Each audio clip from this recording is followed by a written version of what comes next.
Hi, இன்றைக்கி ஒரு video பார்த்தேன். நீங்களும் அந்த வீடியோ பாருங்கள்.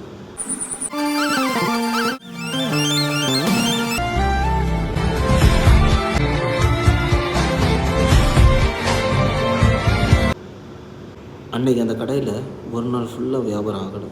வாங்கின எல்லா பொருளுமே வேஸ்ட் ஆகிடுச்சு அப்படிங்கிறத அந்த பொண்ணு ஷேர் பண்ணிக்குது. அதில் நம்ம பாராட்ட விஷயம் என்னென்னா, ஒரு நாள் ஃபுல்லாக வியாபாரம் ஆகலை, காசு லாஸ் ஆனாலும் அடுத்த நாளும் அந்த பொண்ணு கடை போடுது. அதனால அந்த பொண்ணை பாராட்டணும். இல்லை நம்ம ஆளுங்க அதில் கமெண்ட் பண்ணுறாங்க, சாப்பாடு வேஸ்ட் ஆக்காதீங்க, ஒரு நாள் சாப்பாடு இல்லாமல் எத்தனையோ பேர் இருக்காங்க, அவங்களுக்கு அந்த சாப்பாடை கொடுங்க, சாப்பாடை வேஸ்ட் ஆக்காதீங்கன்னு கமெண்ட் பண்ணுறாங்க.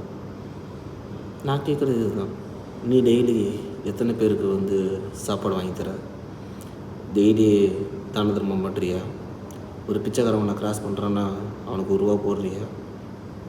இல்லை, நீ எப்படி பேசலாம்? இல்லை வந்துச்சு எனக்கு கேள்வி. சில பேர் அட்வைஸ் பண்ணியிருக்காங்க, இந்த கடை இந்த இடத்துல இருந்துச்சுன்னா இப்படி இருக்கும், கடைக்கு போர்டு வைங்க. சரி, ஓகே, அதெல்லாம் கூட ஓகே தான். ஆனால் அந்த பொண்ணுக்கு தேவையானது அங்கே அட்வைஸை தவிர இன்னொன்று இருக்குது, சப்போர்ட். நம்மளால் முடியும்னா ஒரு சப்போர்ட் பண்ணலாம். உங்கள் கடை எங்கே இருக்குன்னு லொக்கேஷன் போடுங்க, நாங்கள் எனக்கு தெரிஞ்ச சப்போர்ட் பண்ணுறோம்.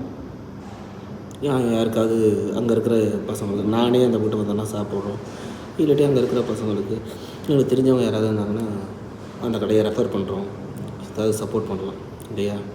அப்படி சப்போர்ட் பண்ணுறது ரொம்ப ரொம்ப கம்மி. அட்வைஸ் யார் வேணால் கொடுக்கலாம் பாஸ், சப்போர்ட் ஒருத்தவங்க முயற்சி பண்ணுறாங்கன்னா அவங்களுக்கு சப்போர்ட் பண்ணணும்ல. நன்றி.